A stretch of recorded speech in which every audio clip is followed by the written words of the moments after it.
Hello friends, कैसे हैं आप सब। और जैसा कि आप सबको पता है, आर्ट्स का एग्ज़ाम बीत चुका है और बहुत अच्छा रिस्पांस भी आया है बच्चों का।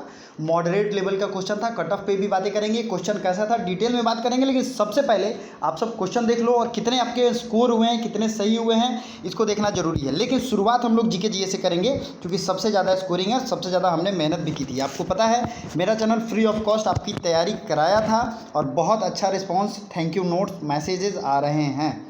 तो सबसे पहला क्वेश्चन शुरू होता है 31 से जीएस का। इसके पहले मैथ है, मैं आपको दिखा दूंगा और सॉल्व भी करूंगा।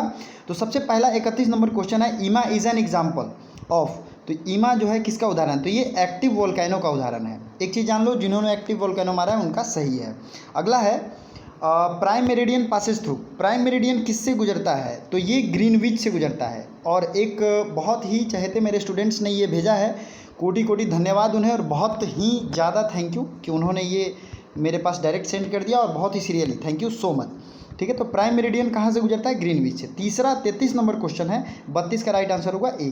33 नंबर क्वेश्चन है, which is the second most abundant metal in the earth crust. अब देखिए यहाँ सिर्फ मेटल की बात हो रही है, तो सबसे ज़्यादा है सिलिकॉन, उसके बाद है एल्यूमिनियम। तो एल्यूमिनियम 33 का एक राइट आंसर है।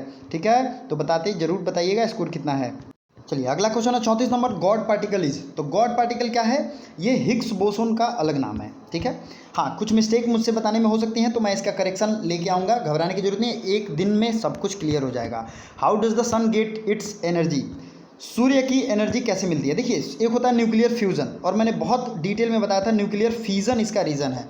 ठीक है, क्योंकि इसमें हाइड्रोजन के नाभिक टूटकर हीलियम के नाभिक बनाते हैं, टूटते हैं, नाभिक टूट के एक दूसरे में चेंज होते हैं। ठीक है, तो ये आपको जानना है। तो 35 का 3 आंसर। 36 में होगा, quit India movement was launched by the Congress after the failure of. तो क्विट इंडिया मूवमेंट जो है लॉन्च किया गया था, ध्यान से देखिए, क्विट इंडिया मतलब भारत छोड़ो, तो ये cabinet mission plan, Cripps mission, Wavell plan, August offer. तो अब बताइए इसका राइट आंसर क्या होगा। इसका राइट आंसर होगा क्रिप्स मिशन। क्रिप्स मिशन के फेल होने के बाद ये आया। कैबिनेट मिशन, भारत छोड़ो आंदोलन खत्म हो जाता है, उसके बाद 1945 में आता है। क्रिप्स मिशन 1942 में आता है। अगस्त ऑफर 1940 में आता है। हिस्ट्री के वीडियोज़ मैंने कहा था कि अच्छे से देखो और ध्यान से समझो, ये मैंने कांग्रेस वाली वीडियो में पढ़ाया था। Who has been referred to as Lokhitwadi, ये भी मैंने पढ़ाया था और हिस्ट्री के प्लेलिस्ट में ये अवेलेबल है। तो गोपाल हरि देशमुख को लोकहितवादी कहते हैं। जिन लोगों ने भी प्रैक्टिस सेट लगाए हैं और प्लेलिस्ट विजिट किए हैं उनके तो बल्ले बल्ले। चलिए आगे बढ़ते हैं। The title of Sardar to Vallabhbhai Patel was given by. तो ये टाइटल दिया गया है महात्मा गांधी के द्वारा। लेकिन अब यहाँ कंफ्यूज होगी, यहाँ पे जो बारदोली की महिलाएं थीं उन्होंने ये दिया था, लेकिन उसको फॉर्मली एक तरीके से गांधी जी के कहने पे उन्होंने एक्सेप्ट किया। ठीक है, चलिए अगला क्वेश्चन देखते हैं। तो अगला क्वेश्चन है, the proposal for preamble in draft constitution was given by. तो ये प्रपोजल किसने दिया था। अब देखिए यहाँ बात को समझिए, प्रारूप संविधान में प्रस्तावना के लिए किसने प्रस्ताव दिया था, तो ये डॉक्टर भीमराव अंबेडकर ही सही होंगे। ठीक है, अब अगला क्वेश्चन है, the principle of election was introduced first time by. अब यहाँ पे आपको समझना होगा कि ये इस क्वेश्चन में बहुत डीप पॉलिटी की बात की गई है। तो सबसे पहले इंट्रोड्यूस किया गया था 1909 के कम्युनल इलेक्टोरेट में। इसमें पहली बार इनडायरेक्ट इलेक्शन की बात की गई थी कि अपने कास्ट के लोग अपने ही के द्वारा चुने जाएंगे, ये बात की गई थी 1909 के इलेक्शन में। तो 40 का एक राइट होगा। अगला है, the traditional Muslim scholar of Deoband school who held view. ये बहुत अच्छा सवाल है और मुझे बहुत अच्छा लगा। ये थोड़ा हाई लेवल का क्वेश्चन है और मौलाना अबुल कलाम आज़ाद ये देवबंदी थे और इन्होंने बहुत अच्छा कॉन्सेप्ट दिया था और ये यहाँ पे पूछा गया है। ठीक है, चलिए अगला देखते हैं। Vinoba Bhave started his individual Satyagraha in 1940 from. तो ये पवनार महाराष्ट्र से इन्होंने शुरू किया था। ठीक है, पवनार महाराष्ट्र से, बहुत फेमस है ये जगह। द स्लोगन डू और डाई, ये देखिए ये मैंने कितने अच्छे से पढ़ाया। महात्मा गांधी ने दिया था कब, डू और डाई, करो या मरो। महात्मा गांधी ने 9 अगस्त 1942 को मुंबई के ग्वालियर टैंक में ये दिया था और ये आह्वान किया था, सॉरी 8 अगस्त को किया था, 9 अगस्त को तो सबको गिरफ्तार कर लिया गया, तो 8 अगस्त को दिया गया था। It's my extremely sorry. ठीक है, While protesting against Simon Commission, Lala Lajpat Rai sustained fatal injuries. The incident occurred in, तो ये कहाँ इंसिडेंट अकर हुआ था बताइए, लाहौर में हुआ था। ठीक है, अमृतसर, मेरठ, जालंधर, कहाँ पे हुआ था बताइए, तो ये हुआ था लाहौर में और मारा भी सॉन्डर्स गया था वहीं पे। Who left the Congress and break off with Gandhi and launch the self respect movement? ये बहुत अच्छा सवाल है। आत्मसम्मान आंदोलन शुरू किया था ईवी रामास्वामी नायकर। ये भी थोड़ा सा हाई क्लास सवाल है, क्वेश्चन अच्छे हैं इसलिए मैं रिस्पेक्ट करता हूँ, लेकिन आपको डीप स्टडी की ज़रूरत अब है। ठीक है, अगले क्वेश्चन की तरफ बढ़ते हैं। तो अगले क्वेश्चन में है कि किंग जॉर्ज पंचम visited India during the viceroy. तो देखिए इसमें आप अगर आराम से भी देखोगे ना तो लॉर्ड हार्डिंग आपको सही लगेगा। ठीक है, लॉर्ड हार्डिंग के समय में दिल्ली दरबार का आयोजन हुआ था। लॉर्ड कर्जन तो 1905 तक ही था। लॉर्ड विलियम बेंटिक बहुत पहले था। लॉर्ड रिपन, लिटन, ये सब 1900 हार्डिंग के बाद आए हैं। ठीक है, तो Lord Hardinge is the right answer. The Bijak contents which teaching? अगर आपने हिंदी की भी वीडियोस देखी होगी तो बीजक जो है ये कबीर की रचनाएं हैं। तो ये 47 का है 4। Which sultan established the city of Agra? अब आगरा शहर को किसने बसाया था? बहुत अच्छा सवाल है, और आगरा शहर को सिकंदर लोदी ने बसाया था। ये क्वेश्चन बहुत ही ज़्यादा जरूरी है। हु नोन एज पुरंदर इन वैदिक कल्चर? तो किसको कहा गया है पुरंदर, बताइए? तो इंद्र को कहा गया है पुरंदर।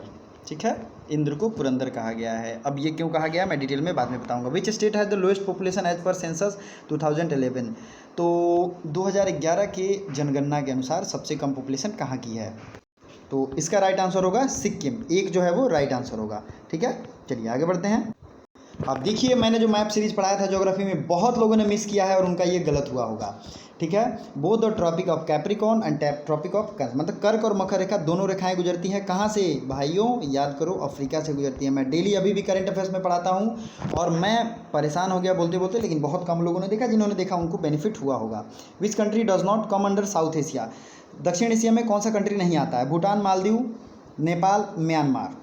तो अब यहाँ समझना है आपको, भूटान जो है ये साउथ एशिया में नहीं आता है। आप मैप सीरीज अगर पढ़े होंगे तो ये भी आपका सही होगा। इसीलिए कहता हूँ कि करंट अफेयर्स डेली देखो और मैप को समझो, कौन साउथ एशिया में आता है, कौन साउथ ईस्ट एशिया में। मैं टाइम टू टाइम बताता रहता हूँ। विच of the following is not a cash crop? Cash crop कौन नहीं है? जिसको बेच के पैसा आता है वो कौन नहीं है? तो देखो, चाय को बेच के पैसा आता है, तंबाकू से पैसा आता है, शुगर केन से पैसा आता है, लेकिन वीट जो है ये फूडिंग क्रॉप है। ठीक है, कैश क्रॉप नहीं है। तो राइट आंसर होगा 53 का 2।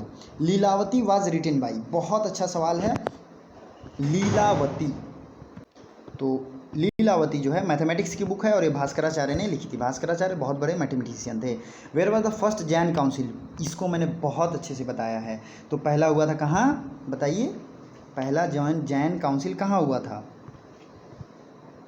Right answer is Pataliputra. तो ये आपको ध्यान रखना चाहिए। अगला क्वेश्चन जो है,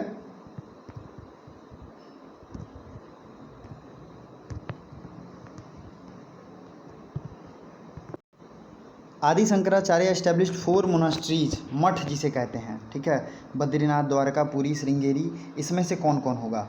ठीक है, तो आप बताइए इसमें कौन कौन से? ये चारों 4 दिशाएं में थी। तो ध्यान से देखिए, पुरी सबसे पूर्व में है और द्वारिका पश्चिम में, रामेश्वरम साउथ में, और नॉर्थ में कौन सा है? तो नॉर्थ में कौन सा है? बद्रीनाथ। और इसका राइट आंसर कौन सा होगा? तो इसका राइट आंसर होगा 4। ठीक है, आप उत्तर दक्षिण ये आराम से करके देख सकते हो। BCG vaccine is anti? अब ये BCG जो दिया जाता है जन्म के 24 घंटे के अंदर दिया जाता है बच्चे को, अगर बच्चा हेल्दी होता है तो।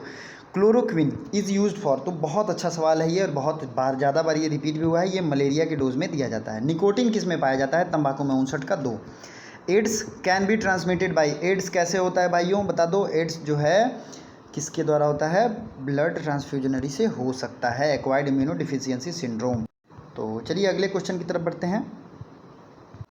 अगला क्वेश्चन क्या है? The process of child birth is known as? तो प्रेगनेंसी, मिक्सचरेशन, प्लेसेंटेशन और पार्टूरेशन। तो the process of child birth यहाँ का है बच्चे की जन्म की प्रक्रिया। ठीक है, तो ये बच्चे की जन्म की प्रक्रिया कहलाती है, तो इसे कहते हैं पार्टूरेशन। फर्स्ट, ये इंग्लिश का वर्ड है। Which one of the following acts like a fuel in driving the body? अब देखिए, फ्यूल ईंधन का काम कौन करता है? बॉडी को चलाने में, शरीर को चलाने में ईंधन का कार्य कौन करता है? बताइए। ईंधन मतलब जो जल के आपको शक्ति देता है, तो वो करता है कार्बोहाइड्रेट।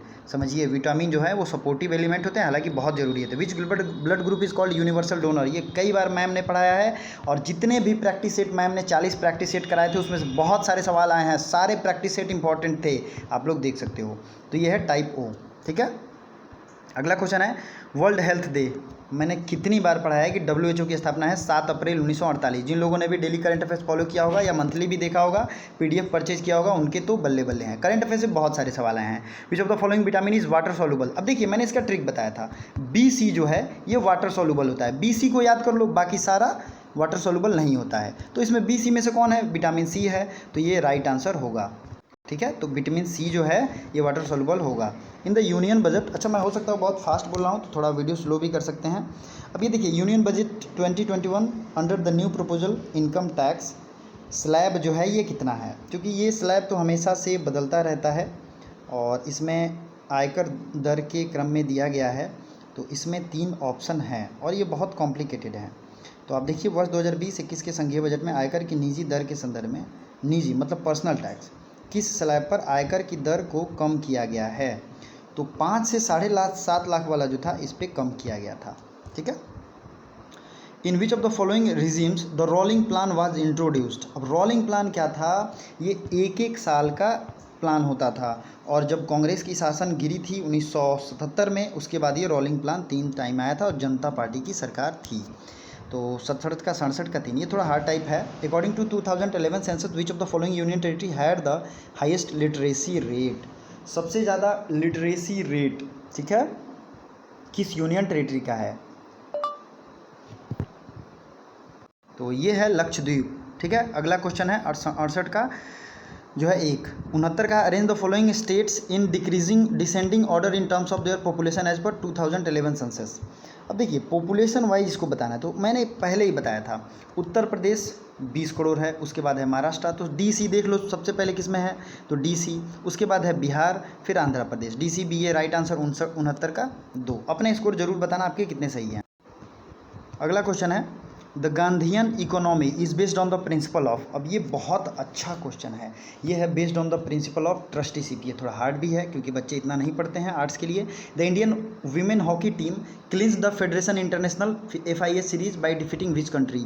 ये बहुत बेजोड़ सवाल है और मैंने अपने करंट अफेयर्स में इसे पढ़ाया था। बताइए इसका राइट आंसर, तो इसका राइट आंसर भी होगा जापान। ठीक है, नेशनल गर्ल चाइल्ड डे, ये बहुत इंपॉर्टेंट है और मैंने बताया था। इसका राइट आंसर क्या होगा बताइए,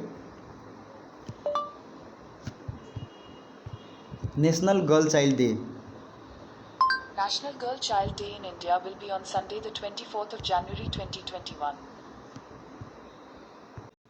24 जनवरी। इसमें दरअसल मुझे थोड़ा कन्फ्यूजन हो गया था इसलिए मैंने गूगल सपोर्ट लिया।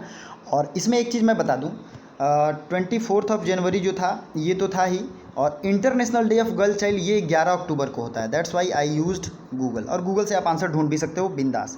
विच of the following states has the highest human development index. तो ये कौन है, केरला है। रिसेंट के ये आंकड़े में करंट अफेयर्स में मैंने पढ़ाया था, PDF में भी दिया है। NASA has declared mission PUNCH to study. PUNCH mission किसके लिए है, तो ये है किसका, सन का। ओके चलिए आगे बढ़ते हैं। अगला क्वेश्चन है 75 का होगा आंसर 3। क्वेश्चन आप लोग देखिए, on the basis of which index demand for measuring the Indian economy, ये है कॉस्पी इंडेक्स। और इसका डिटेल आप लोग समझ भी नहीं पाओगे। The best non English movies which received Oscar award in February 2020, ये कहाँ का था, साउथ कोरिया का था और पहली बार ऐसा हुआ है। बहुत बेस्ट मूवी थी ये, और इसका नाम मैंने इस पर एक ऑस्कर से रिलेटेड मैंने एक अलग वीडियो बनाया था। अभी भी जाके आप लोग मंथली करंट अफेयर्स में देखोगे, वहाँ पे वो वीडियो पड़ा है। और देखिए उससे एक क्वेश्चन आ गया, ठीक है, due to corona virus in Wuhan city global health emergency was declared by, global health emergency लगाया गया था WHO के द्वारा। इस पर भी मैंने अलग वीडियो बनाया था। विच of the following states has recently passed resolution for abolition of legislative council. ये देख लो आप लोग, ये मैं डेली अभी भी बताता रहता हूँ करंट अफेयर्स में, और ये आंध्र प्रदेश है और इसी ने अपने लेजिस्लेटिव काउंसिल को खत्म कर दिया। मुझे बहुत खुशी हो रही है कि मेरे पढ़ाए लगभग बहुत सारे क्वेश्चन आए हैं। दूसरी चीज़, इसने 3 राजधानी भी बनाने का प्रस्ताव किया है। दोनों चीज़ें आपको समझनी चाहिए। अगला क्वेश्चन देखते हैं। और एक चीज़ मैं कहूँगा, एक पार्ट और इसका सॉल्यूशन आएगा और उसमें हम लोग बाकी क्वेश्चन देखेंगे बहुत डिटेल से, बहुत अच्छे से। लेकिन अभी इतना ही रहने देते हैं, तब तक का वेट करिए। Thank you so much.